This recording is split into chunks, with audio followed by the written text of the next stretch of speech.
پاک صلی اللہ علیہ وسلم نے فرمایا ابو بکر کاش تو تھوڑے سے پیسے میرے بھی ملا لیتا، بلال کو خریدنے میں میرا بھی حصہ ڈال لیتا، میں چاہتا تھا۔ ابو بکر پھر روئے، کہا یا رسول اللہ میرے پیسے کس کے ہیں؟ آقا میں بھی آپ کا، یہ بھی آپ کے۔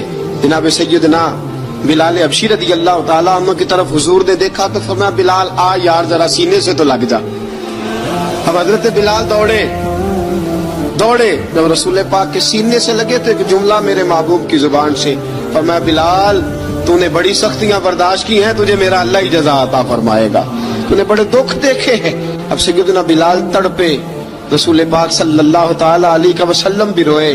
حضور نے اپنے ساتھ بٹھا لیا سیدنا بلال کو، حضور نے گھر پیغام بھیجا، فرمایا ختیجہ گھر میں کچھ ہے تو بھیجو، بلال آیا ہے۔ اب حضرت خدیجہ الکبریٰ اندر سے کیا آواز دیتی ہیں؟ کہتے ہیں حضور مبارک ہو، اللہ نے بلال کو آزادی عطا فرما دی ہے۔ وفاشار بی بی اندر سے۔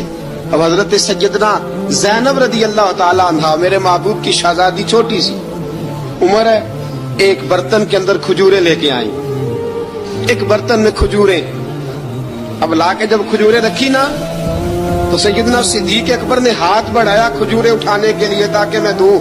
حضور نے فرمایا نا ابو بکر، بلال پہلے دن آیا ہے، پہلے تو نے جتنی خدمت کرنی تھی تو گھر کر کے آیا، میری باری ہے۔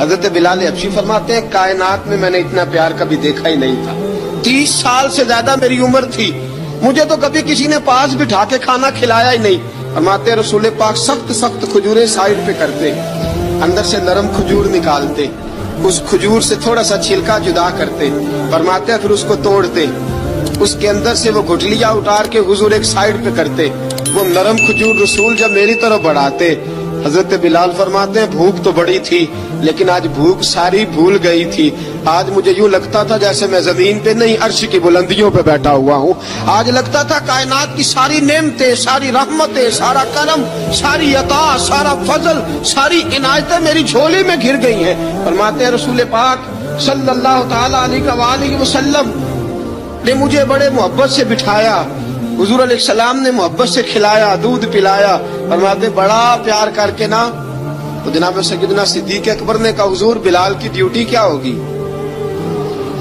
حضور بلال کی ڈیوٹی کیا ہوگی؟ حضرت بلال کہنے لگے حضور میں فارغ رہنے کا تو عادی نہیں، میں تو جفا کش آدمی ہوں، محنت کرنے والا، ڈیوٹی کیا ہوگی؟